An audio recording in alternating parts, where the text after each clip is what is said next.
Hello friends, എൻ്റെ പേര് നിതീഷ്. ഞാൻ വലപ്പാട് പഞ്ചായത്തിലെ തൃശ്ശൂർ ജില്ലയിലെ വലപ്പാട് പഞ്ചായത്തിലെ ഒരു പഞ്ചായത്ത് മെമ്പറാണ്.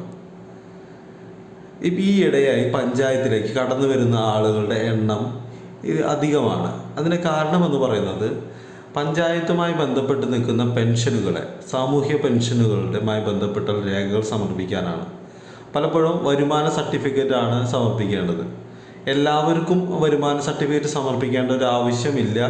പഞ്ചായത്ത് പറയുന്ന ആളുകൾ മാത്രം, ലിസ്റ്റ് ചെയ്യപ്പെട്ട ആളുകൾ മാത്രമാണ് സമർപ്പിക്കേണ്ടത്. ഇത്ര കാലയളവിനുള്ളിൽ ചെയ്യാത്തവർ മാത്രമാണ് ഈ വരുമാന സർട്ടിഫിക്കറ്റ് സമർപ്പിക്കേണ്ടതുള്ളത്. അതുപോലെ തന്നെ വിധവ പെൻഷൻ വാങ്ങുന്ന അല്ലെങ്കിൽ അവിവാഹിത പെൻഷൻ ആയവർക്ക് പെൻഷൻ വാങ്ങുന്ന ആളുകളുണ്ട്. അപ്പോൾ അവരുടെ പുനർവിവാഹവുമായി ബന്ധപ്പെട്ടുള്ള ഒരു സാക്ഷ്യപത്രം, പുനർവിവാഹം ചെയ്തിട്ടില്ല എന്നുള്ള സാക്ഷ്യപത്രം സമർപ്പിക്കേണ്ടതുണ്ട്. ആ സമർപ്പിക്കുന്നതുമായി ബന്ധപ്പെട്ട് ആ സാക്ഷ്യപത്രം കൊടുക്കുന്നതിൻ്റെ ഒരു സാക്ഷ്യപത്രം, പഞ്ചായത്ത് മെമ്പറുടെ സാക്ഷ്യപത്രം വേണം. അതുപോലെ തന്നെ ആ സാക്ഷ്യപത്രം അറ്റസ്റ്റ് ചെയ്യേണ്ടതുണ്ട്.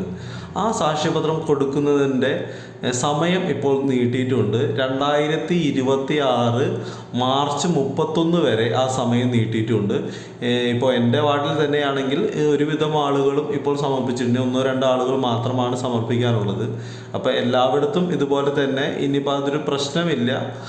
ഒരു 31 വരെ ഇതിനുള്ള സമയം നീട്ടിയിട്ടുണ്ട്. എന്നിരുന്നാലും എല്ലാവരും അത് പെട്ടെന്ന് തന്നെ ചെയ്ത് നിങ്ങളുടെ പെൻഷനുകൾ കിട്ടേണ്ട കാര്യങ്ങളെല്ലാം തന്നെ ഉറപ്പുവരുത്തണമെന്ന് വിനീതമായി അഭ്യർത്ഥിക്കുകയാണ്. അപ്പോൾ എല്ലാവർക്കും നന്ദി, നമസ്കാരം.